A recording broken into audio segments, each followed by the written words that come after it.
the NFL on EA Sports.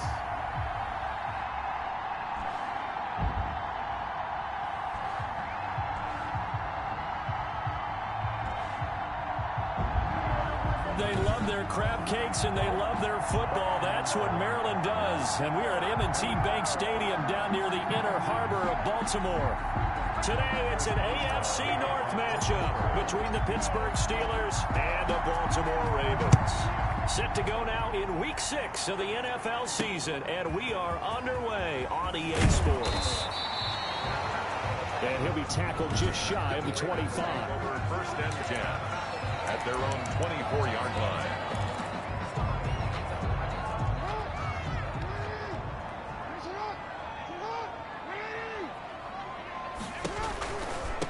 First carry for the former Buckeye, J.K. Dobbins. And this one goes nowhere. Losing yardage back at the 22. 2 yards the loss, 2nd and 12. First play of the drive goes the wrong way. Here's 2nd and 12. 22-yard line. A shotgun snap and a give to Dobbins. And he'll take this one up close to the 25-yard line. After getting stuffed on first down, not much better there. 2-yard gain. So now an early 3rd and 10 here on their opening drive. Well, every now and then we have to let a cliche fly, partner. And in this case, what do they say in the NFL? Your best ability is often your availability. This is an extremely durable kid coming out of Ohio State. Carried the ball every time they even thought about running it. Wore down defenses and able to break big runs late in games. J.K. Dobbins going to Baltimore, an absolute perfect fit. Very good return that time. 18 yards. And the Steelers will go on offense here, 1st and 10. Line of scrimmage, the 31 now on 1st and 10.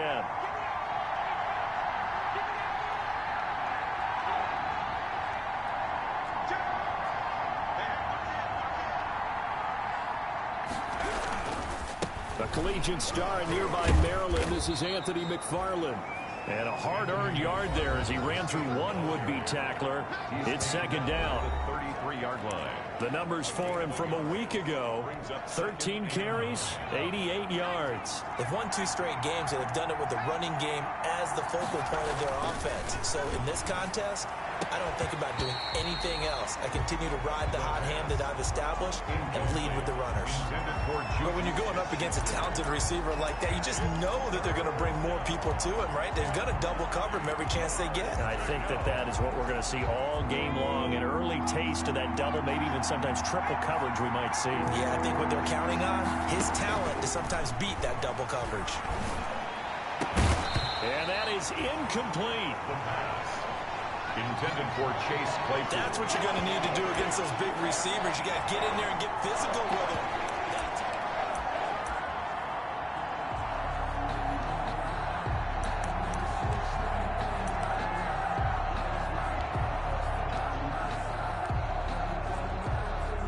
On 4th down on is Corey Bojorquez to punt. He was called on 3 times in the win last week as his first one here's away. 51 yards on the punt there. And the Ravens, they'll take over. Baltimore set to take over here for their 2nd possession of the game. And on the last go-around, they really couldn't get anything going. They had to punt from deep inside their own territory, which means they're going to lose the field position battle as a general rule. What they're looking for now is a little more consistency, move the ball at least a few times on offense, get a couple of first downs, and hopefully flip the field. Yeah, just something to build off of. That's what they're looking for here. So now 2nd and 10 after the incompletion on 1st down. 2nd and 10. Jackson on the give to Dobbins. And he is met quickly in the backfield. Down he goes, folded like a lawn chair.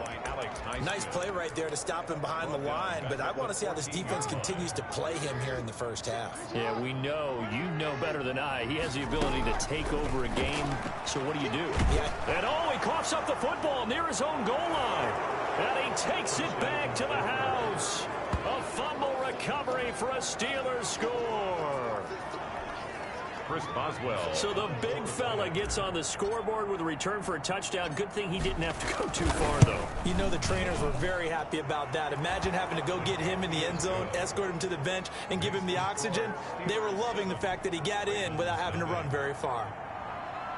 Chris Boswell to kick off for Pittsburgh. And you can bet they're preaching two hands on the ball here as the kick's away following that fumble return. This one fielded at the 5. And able to get this across the 20, but not much further as he's dropped at the 23-yard line. Baltimore about ready to go on offense. And that last possession, really a gut punch. You seemingly had it working. You were in the midst of a very strong drive, then suddenly the fumble, and you're watching the back of a defender's jersey as he brings it all the way in the other direction. There's not much more I can add to that. I thought you summarized it perfectly, partner. You just got to regroup and start putting another drive together. That's all you can do. The last run got 6, now 2nd and 4. Jackson with a handoff to Dobbins on the option. And he'll be upended at the 33 following a gain of 3. And guess what? It brings up 3rd down. 33-yard line. That's some good tackling there to keep him short of that yellow line. Yeah, and defensively, all I'm thinking is that on that play, get me to 3rd down. Get me into a position where I can make one more play and get my defense off the field. And he will have a 1st down as they get him to the ground at the 37. Now, look, that wasn't a huge gain, but those are the types of carries I think they were missing in their loss last week. They couldn't get him going on the ground. Did you get the same feeling I did during our meetings, that they kind of regretted that he didn't touch the ball? Absolutely. You know, hey, he should have touched it more last week. They weren't going to make that same mistake, and they've taken care of that early. Stephon Tuitt, the one that got him down. The running lanes have definitely not been there for him here in the first half, and I don't think it's all been his fault. His offensive line hasn't given him much space. A loss results there. Jackson throwing on target to Brown. And he takes it down deep into Pittsburgh territory. A big play that time for the Ravens. 47 yards. We know play callers can be very creative in this game today, but sometimes when they've got receivers with speed like this, they don't need to design incredibly complex calls. Sometimes it's just get the ball in his hands and let him do his thing. In a sense, less can become more, and it was right there. They had the huge play last time. Here it is a much smaller gain of 2. And 8. On 2nd down, a run with Dobbins. And there just continues to be nowhere to run. He's bottled up again at the line of scrimmage. At the line of scrimmage. 2 runs in a row, but only 2 yards to show for it. 7th play of the drive forthcoming on 3rd and 8. Jackson from the shotgun. To the end zone, but it's incomplete. Brandon, we saw these defenders fly into the football in their win last week, and nothing has changed. They're still moving around quickly and forcing incompletions. And the 10-year vet knocks it through the goalpost, and they are on the board, but still trailing. It's 7-3. So 3 drives now for this offense, and that field goal gives them their first 3 points. So if you're an offensive coordinator and you're averaging a point a drive, you're in the wrong line of work, aren't you? You got to find a way to unlock the key to these defenses and put some big points on the board. The Steelers take over 1st and 10 at their own 23-yard line. So Pittsburgh retakes the field for their 2nd offensive possession. They've got the lead. Last time had to punt it, though. What's the key to this drive? I think it's leverage. The big guys up front. You know the motivational speech on the sideline is, guys, give us an opportunity. Protect the passer, create space for our runners, and let's go ahead and get these guys. Low man wins. Let's go do it on this drive. We'll watch that leverage on this drive. He'll try again with the arm here on 2nd down. He'll find Smith-Schuster. That's complete. They get 6. That'll leave him with 3rd and 4. He missed on his first 3 passes, was 0 for 3. Now gets a connection. Maybe that'll get him going. Yeah, it wasn't a time for panic, but there was some concern because once you start in a certain pattern, you're wondering, can you get out of it? And that flips the other way, too, when you're throwing it really well. In this case, now he's got his first completion. They think he might be off to the races. He'll have a 1st down past the 40. Great way to convert on third down there. 21 yards the play. Just about every coach we talk to says the crowd shouldn't affect us. That shouldn't be an issue. And then the next breath they talk about taking the crowd and taking them out of the game by picking up first downs and keeping them at bay. I think we just saw an example of that there, didn't we? Important to do, especially early in the game like they have. And he's able to get this one down to the 40-yard line. 11 more yards that go around, a first down as well. First down, Steelers. They're going to look to throw. He's just going to dump this one off to his fullback out of the backfield. And he's going to get this inside the 30. Another nice gain, 13 yards that time, and another first down. And the Steeler first down.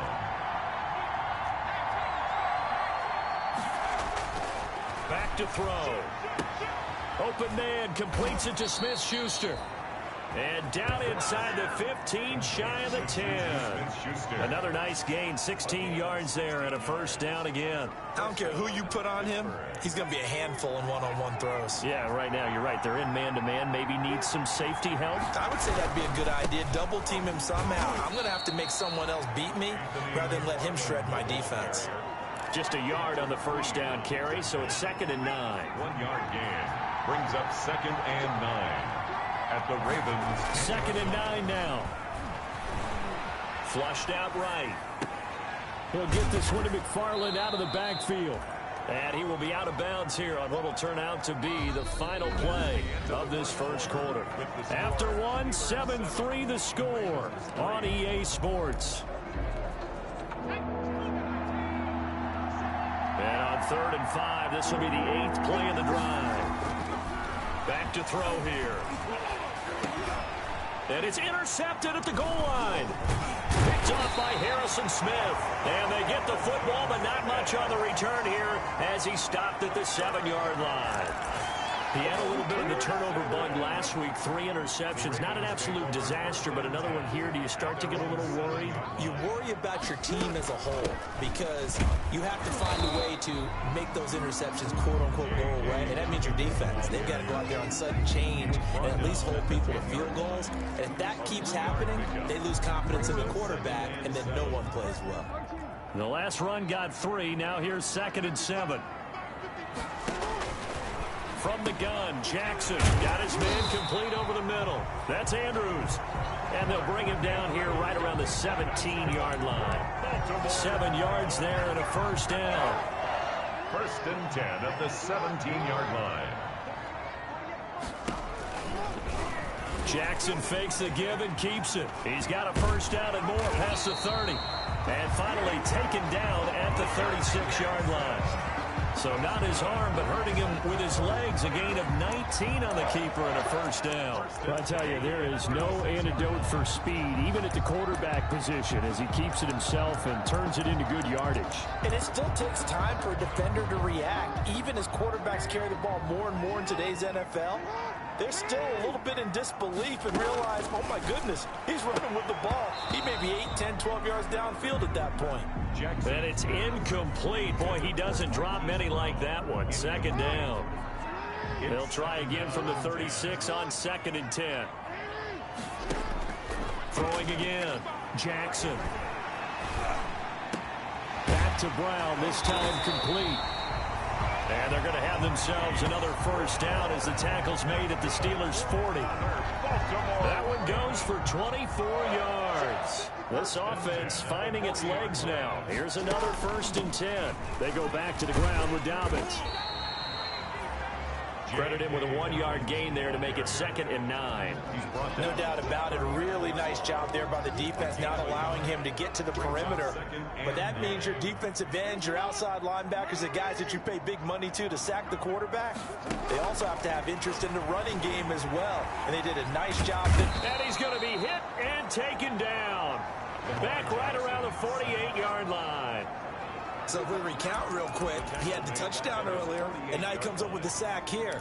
No doubt about it, he's having himself a game. Now after that sack, it's 3rd and long for Jackson and the Ravens. From the gun, it's Jackson. And that one drops incomplete as he got popped as he was throwing it. The passing game not in sync here early, and now it's 4th down. So it doesn't look like they're going to be able to build off the turnover. Well, the defense certainly did its part. It got them the football.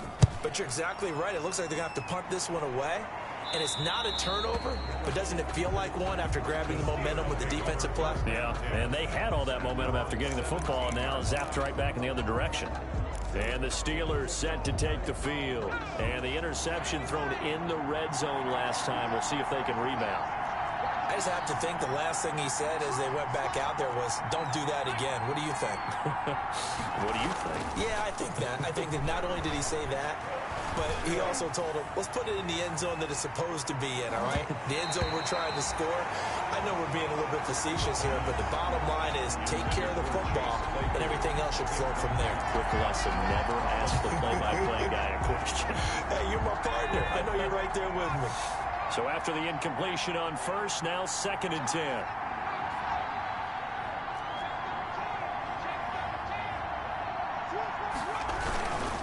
They'll run here with McFarland. He's got a first down past the 30. And all the way up to the 33-yard line. 16 yards, a first down. He's obviously a bit of a shorter running back. Sometimes when he goes up the middle like that, he gets lost in there, and then he pops out for 10, 20 yards. I actually asked NFL linebackers if that was true. Do you actually lose sight of some of the smaller running backs? And all of them confirmed that that can be a problem. Think of it this way. 2 of the top running backs in NFL history, Emmitt Smith, Barry Sanders, both 5'10". I know that speed is the hallmark of today's NFL game, but the key to good rushing defense is still having your linebackers set the edge. Here's 2nd and 9, just a yard on that last run.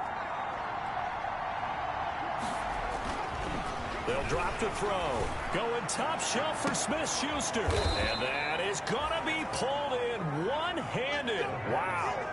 Complete. A big play that time for Pittsburgh. 41 yards. Tell the truth, partner. You didn't think he was coming down with that one, did you? Come on, tell me the truth. No, I didn't. I'll tell you what, though. A one-handed grab of that length.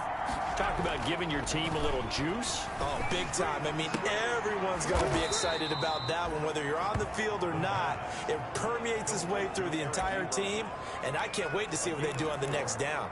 They'll contain him to just 4. 2nd down. 1-yard line.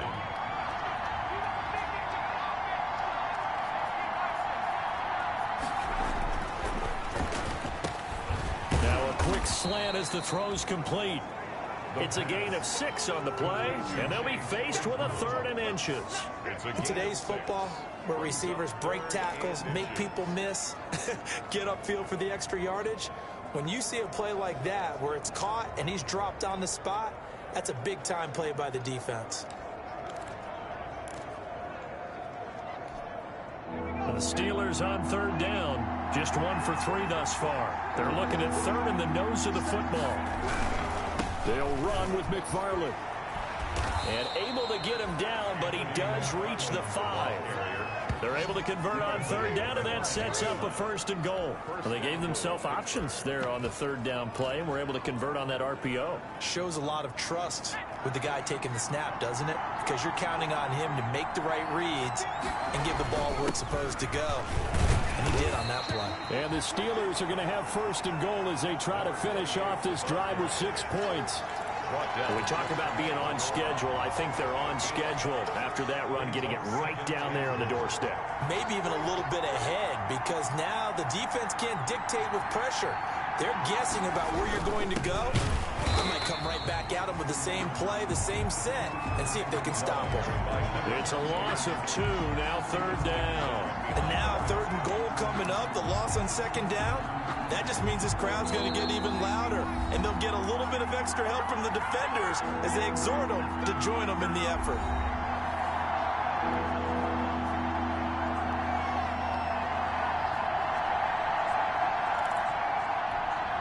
The ball mere inches from the white line on 3rd and goal.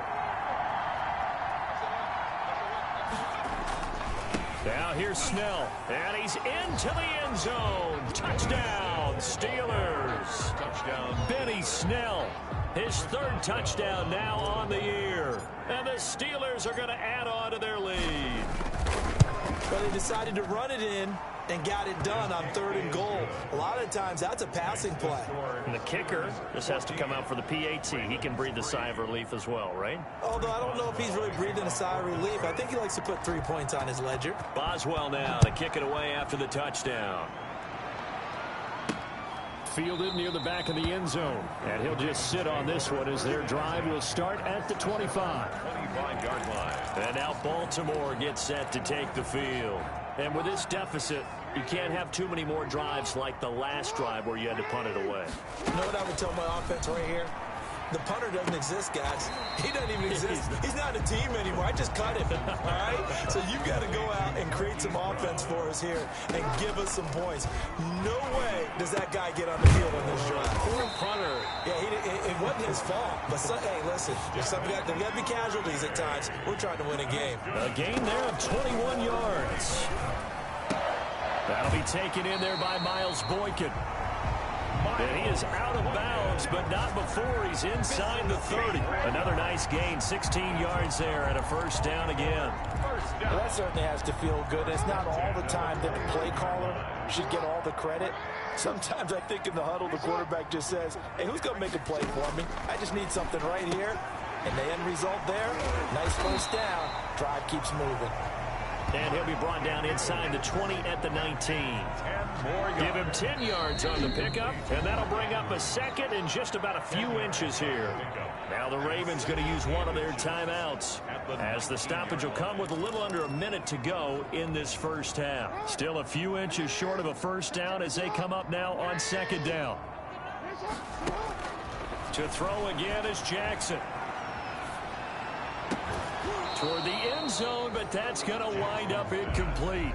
And that's one of those plays where it's hard to keep 2 eyes on the football when you know the contact's coming, let alone getting 2 hands around it, hugging it to your body, and absorbing the hit, even for those big tight ends who you would think can absorb that contact.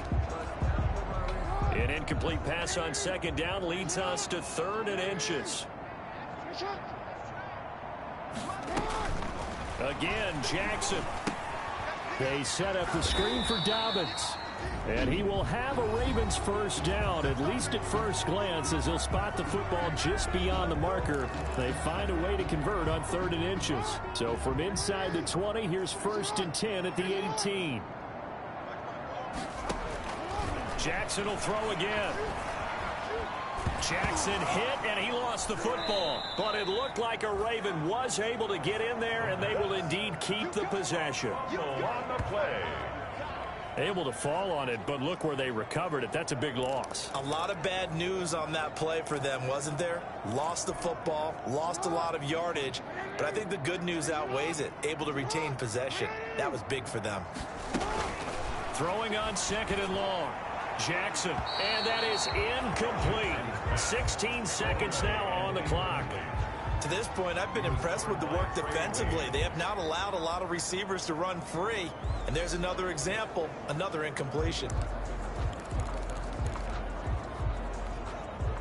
9th play of the drive now on 3rd and a country mile. And Jackson throwing once more. Under pressure, and he will go down. Sacked back at the 38. Alex Highsmith. He's the culprit, causes a loss of 5, and it brings up 4th down. And offensively, they'll take the timeout with 6 seconds left in the second quarter. A 55-yard attempt. And he has got it from 55 yards away. That was never in doubt. Steelers 14, Ravens 6. So a big play before the end of the half to get him into this spot, and they cash in with 3. How about the 1-2 to the solar plexus on that one? The big play, the field goal, not much time left on the clock. That's the way to go into the half.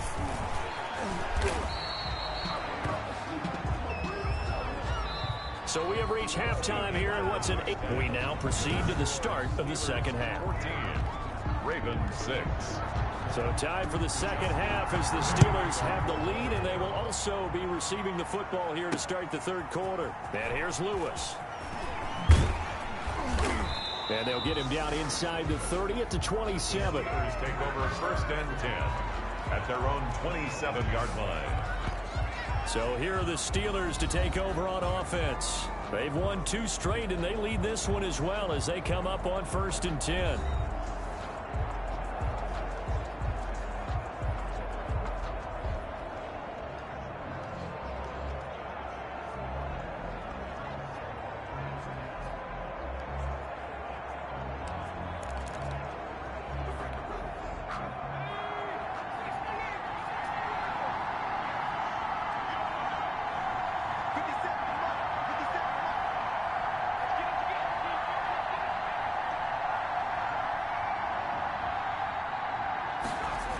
They begin the drive with McFarland. Space to maneuver at the 40. And down right around the 37. 36 yards on the play. Now, the good thing for you, partner, is you're not as old as I am, okay? So back when the dinosaurs roamed the earth, the right side of an offensive line was almost always your power side. Your bigger, stronger, physical guys. And on this play, they tossed it right and looked like it. Yeah, absolutely. Well, but that's not the case so much anymore, you're saying, with the bigger guys? Not necessarily. You find the best guys, plug them in on your O-line. Right. As a general rule now, you're a lot more balanced on your offensive line. It might still lean towards your best pass blocker on the left side, sure, but not necessarily all the time. 26 big yards on that one. It's another first down. Nice job there of utilizing his big target. He didn't overthink it. Understands the catch radius, understands that he knows how to use his body to keep defenders away from the ball, and puts it right out there for the nice pickup.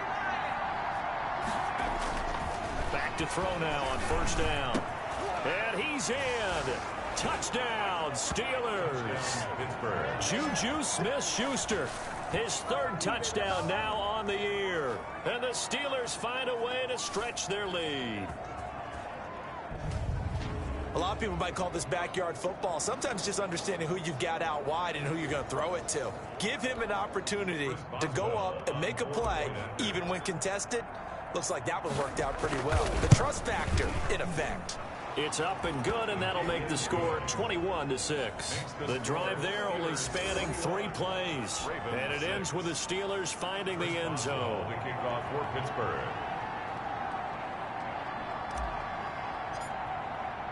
Boswell now to kick it away after the touchdown.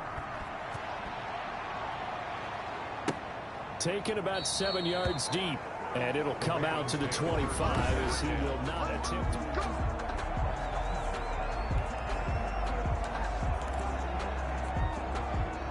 The Raven offense set at the line for this next drive. And their halftime hole now even deeper, and they need a big drive here just to answer the first touchdown of the second half scored against them. They were down at the half. Now, as you mentioned, they're down a little bit bigger, but no time for discouragement. Just got to get back to it, right? Put your shoulder against the boulder and start pushing and try and get back to where you were to start the half. Another run here with Dobbins. And he is met in his tracks behind the line of scrimmage. Call that a loss of a yard, and things get a little more difficult here. 3rd and 5. This defense is just flat getting after it. They have not given up much of anything in the run game. Case in point right there.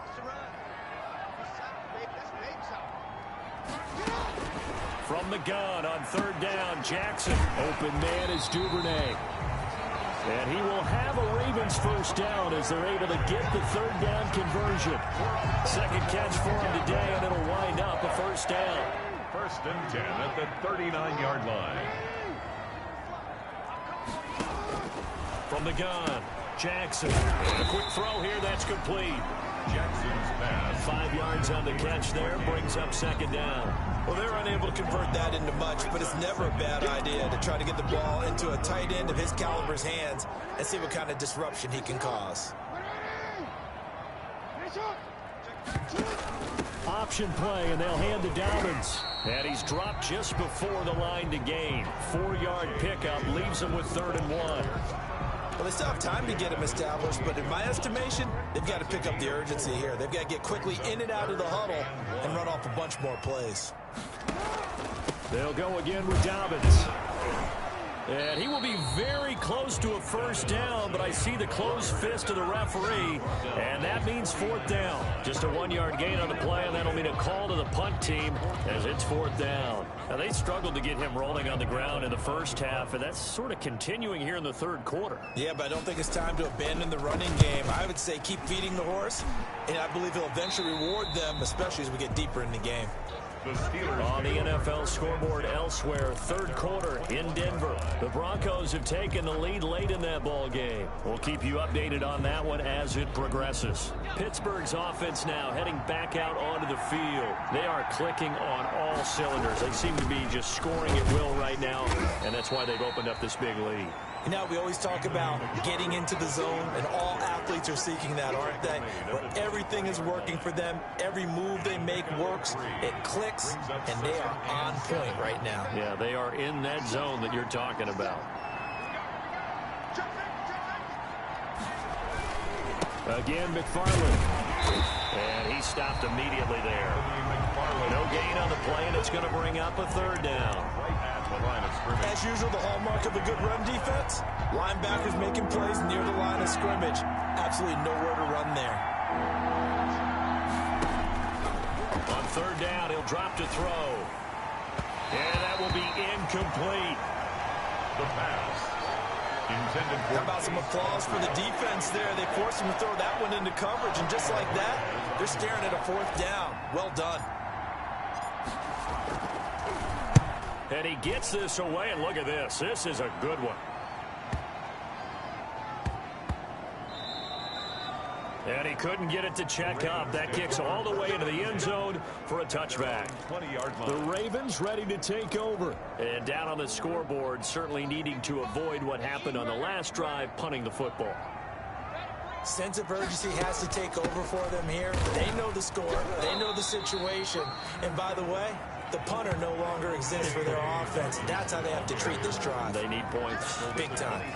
That's a really nice, tough run inside, and they gained 5 yards on it. And to be frank about it, most offenses don't expect to get 5 yards on a play call like that. So when they do, they go back to their huddle with a little pep in their steps. They're starting to think that they're starting to dominate the line of scrimmage.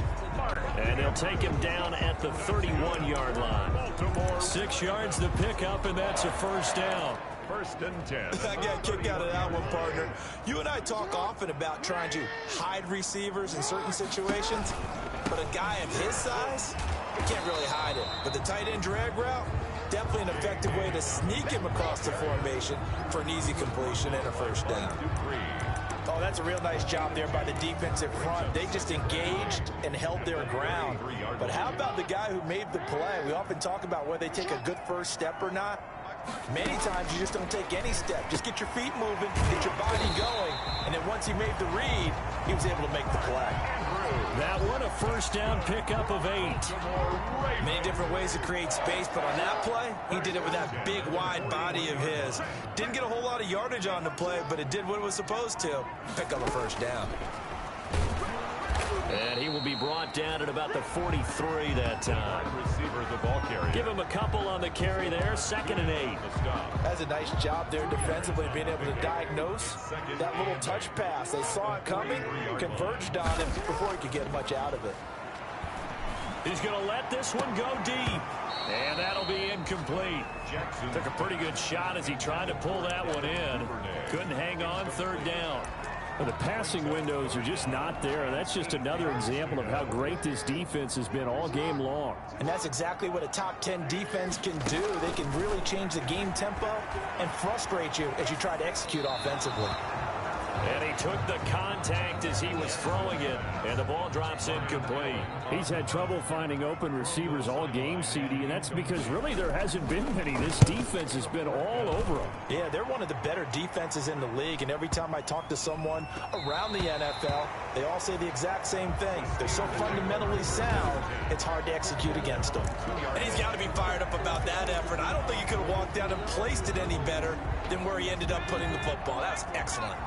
Here he is, the man taking the snaps under center, heading out for the next possession. He's played well. Good first half. He's continued that here in the third quarter.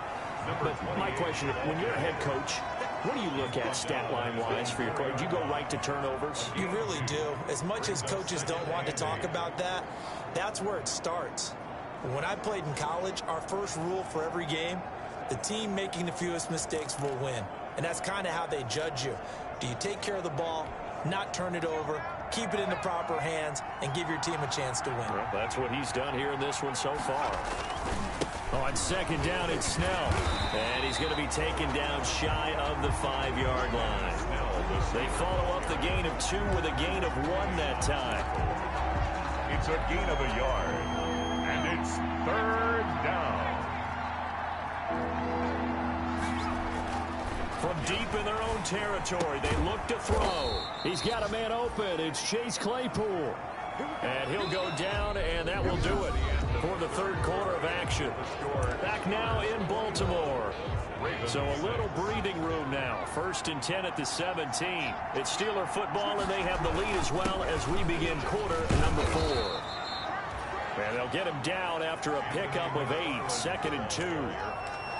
Well, partner, Marvin, our #1 stats guy just handed me a little card that says he has 97 yards on the ground today. You think he's going to get the ball again? I think so. 3 away from that century mark. Got to have it. Yeah, and I think what they're going to call is one of his favorite runs, whatever he feels comfortable with, and what the offensive line has executed well today to try and get him over 100 yards.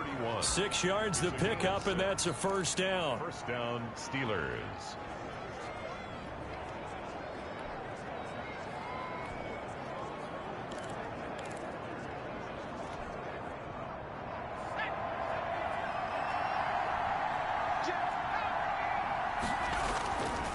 Now back to throw. And they bring him to the ground just shy of midfield.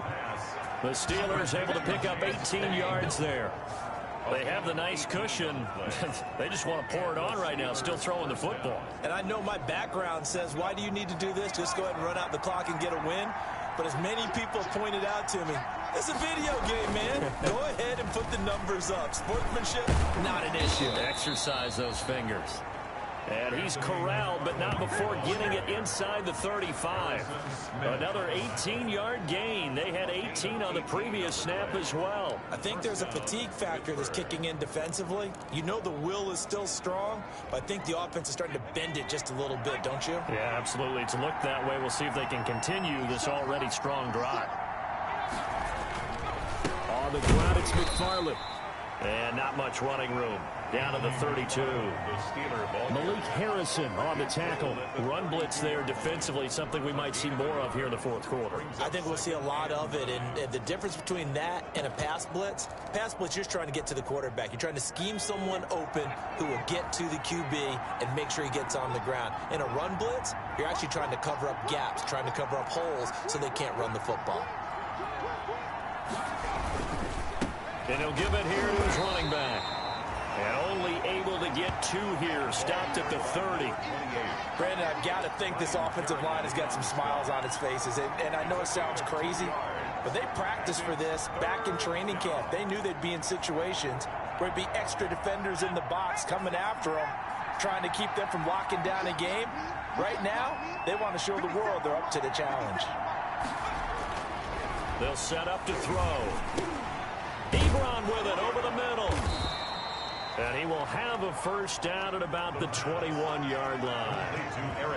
What a methodical drive this is turning out to be. That time 9 yards, and the sticks move again. And that pickup of a 1st down, that's going to leave a mark because they really needed to stop them there, didn't they? It's so frustrating. Defensively, you're a play away from getting that football back here. Down late, tough. Now they've got to find a way to create a turnover or takeaway. Otherwise, this one will probably get away from them.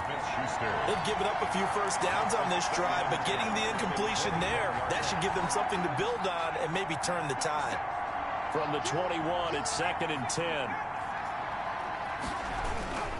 A give to the brother of J.J. This is Derek Watt. And once again, they stop him behind the line. Great job by this Ravens defense. It'll go as a loss of a yard, so now they deal with 3rd and 11. After a play like that, there should be congratulations all the way around, I think, because if you can stop a big fullback like that, that's not easily done. Yeah, he does not go down easily. You're right, but he did there.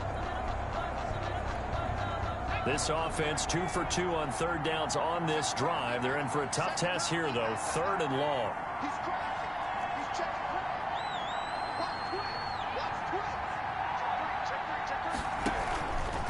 Running with McFarland. And a pretty nice tackle there, ranging up from his free safety spot as he'll stop him about a yard short. They'll get 10 there, but it leaves him just short for 4th down. A lot to praise on this drive, obviously. I know you're seeing what I'm seeing. Those guys up front, they're getting it done. Doesn't matter what play is called. They are handling their business at the line of scrimmage and dominating right now on this drive. A 29-yard attempt.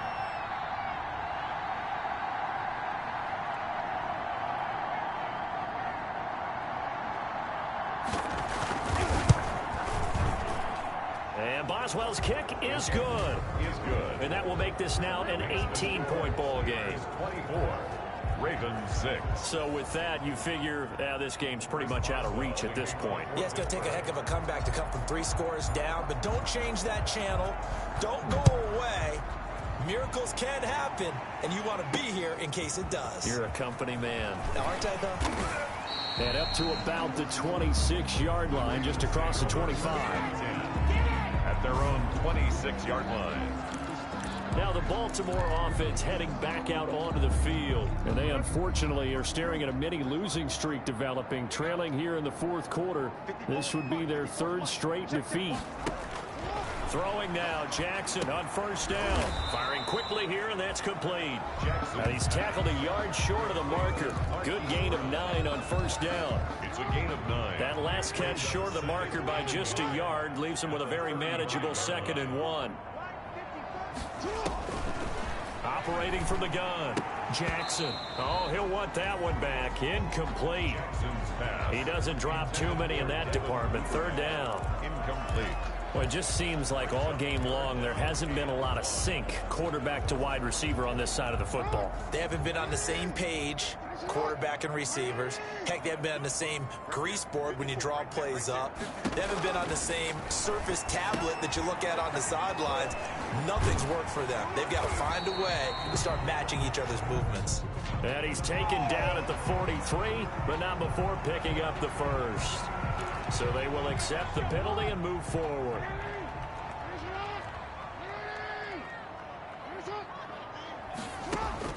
On 1st and 10, it's Jackson. That's complete to his running back, J.K. Dobbins.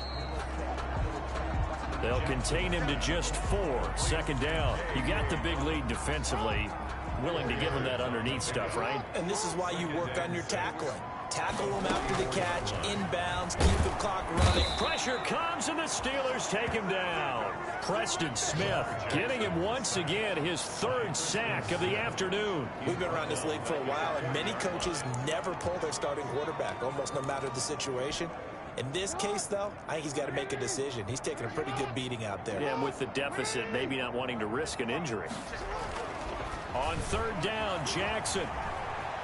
Jackson hit, and he lost the football. And it's picked up by the Steelers. And this return is going to be halted right around the 28-yard line.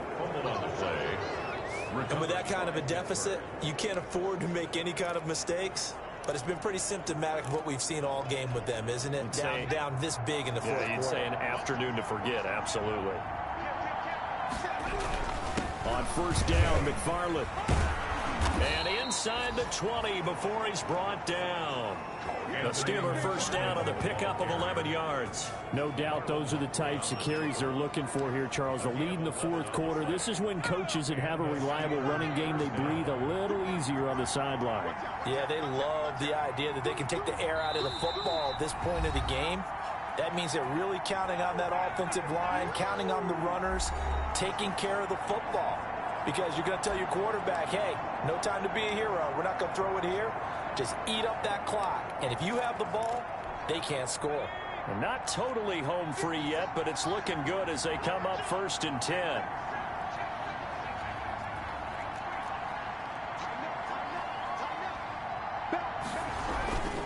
They'll try and run some clock here as they keep it on the ground. He will push his way down to about the 14. The tackle goes to Harrison Smith. 3 yards on that last carry. Here's 2nd and 7. at the Ravens' 14-yard line. Here's Snell yet again. And he's going to be brought down just shy of the 5 at the 6. It's an 8-yard pickup, and it leads to a 1st and goal. Well, partner, I know this type of running back. I mean, this size, this intensity usually gets better as the game goes on. I can just tell you from experience, the first few quarters, oh, you're eager. You come running up there, I'm going to tackle this guy. By the 4th quarter, you're coming up and thinking about it. And D-line wearing down 4th quarter. Yeah, that's not a guy they want to see consistently. Now from the 7, here's 2nd and goal.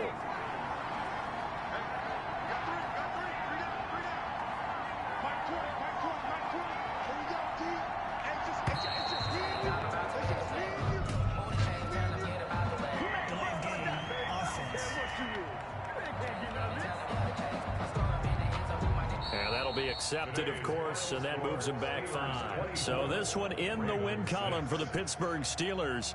And it was their defense that really made the statement after the break. They pitched the second half shutout. Yeah, think about the team that just got vanquished. They did score in the 2nd quarter. Do you think they thought at all that that would be their last points of the game? No, but what a second half. The adjustment, whatever they did in the locker room, it certainly worked. It certainly did, and you're exactly right. Whether it was an adjustment, whether it was just more focus on what they planned to do going in, whether they just played better, whatever it was, it all came together in the second half, and no points were allowed. That's a great way to close them out. So for the Steelers, they climb back to 500 now at 3 up and 3 down. And they'll get another road test next week as they head to Cleveland to take on the Browns. Meanwhile, for the Ravens, the losses are piling up as they drop to 1-5 now. And they'll be back home next week as they're set to take on the Carolina Panthers. So for Charles